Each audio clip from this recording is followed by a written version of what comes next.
News story in the Los Angeles Times says that John Bolton yesterday warned Beijing to avoid a new Tiananmen Square, a provocative reference, according to the Los Angeles Times, of the massive massacre of Beijing protesters 30 years ago. Joining me to discuss this, Senator Tom Cotton of Arkansas. Follow him on Twitter at @SendTomCotton.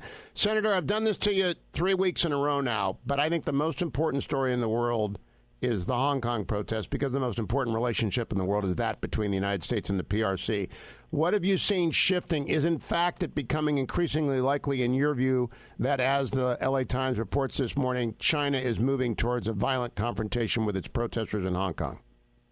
Hugh, I will reiterate now, as I have over the last 3 weeks, that it would be a grave miscalculation of historic proportion for Beijing to crack down on Hong Kong, to invade Hong Kong territory with the People's Armed Police, or to declare martial law that would require a fundamental reassessment of our relationship with the People's Republic of China.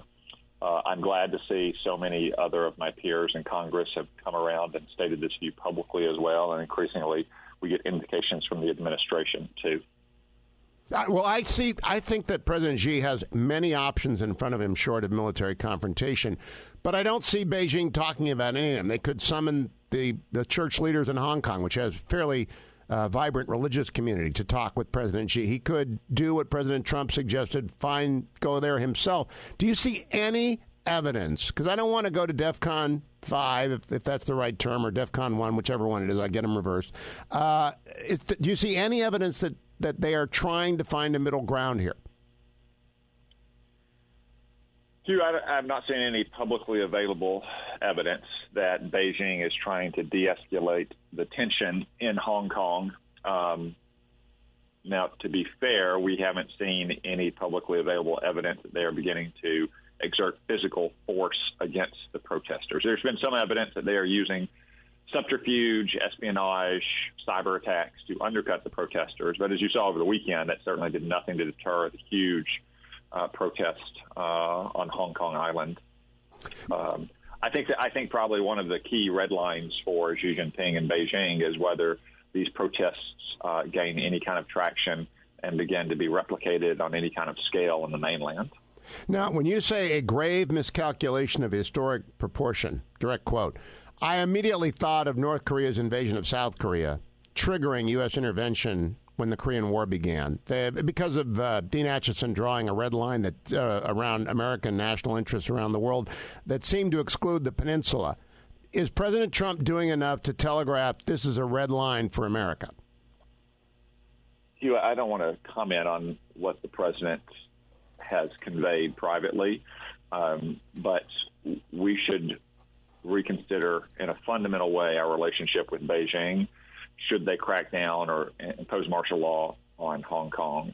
So a few steps that we might take is to substantially change the Hong Kong Policy Act, which is what gives Hong Kong its favored status under U.S. law. For instance, no products coming from Hong Kong today are facing the tariffs that the products from the mainland face.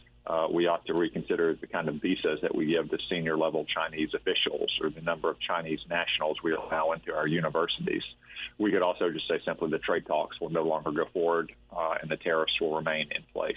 These are the kind of steps. These are the kind of steps that we ought to have taken after the Tiananmen Square massacre in 1989, when the geopolitical situation had changed so much from the initial opening to China in the 1970s. Now, there are more than 400,000 PRC students in the United States studying.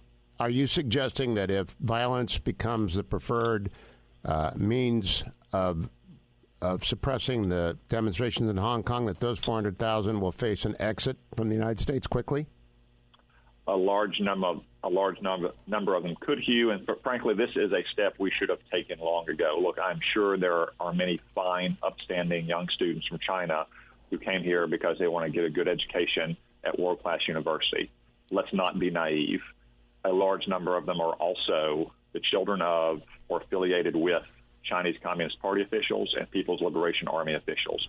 There are reasons that they are going to universities that are affiliated with national laboratories or that have large Department of Defense presences. If they want to come to small liberal arts colleges to study the Western canon to understand why liberal democracy is the best form of government that we've ever invented, that's one thing.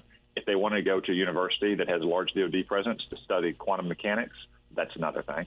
Very quickly, New Yorker had a profile of your good friend, Secretary of State Mike Pompeo. I thought it was a fine profile, except for the anonymous quote by a jealous individual. Could have been Omarosa, who knows, taking a shot at Pompeo. Did you interview with the New Yorker for that story?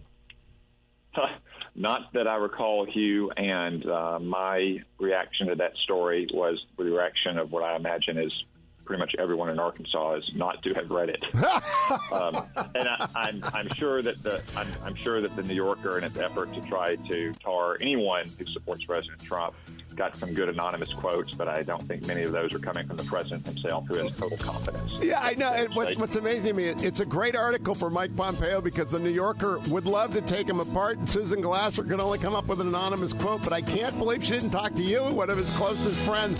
Well, Senator Cotton, thank you. The message goes out. Grave miscalculation of historic proportion. China. Listen carefully, please. We'll be right back. Hour number 3 of the Hugh Hewitt Show coming up.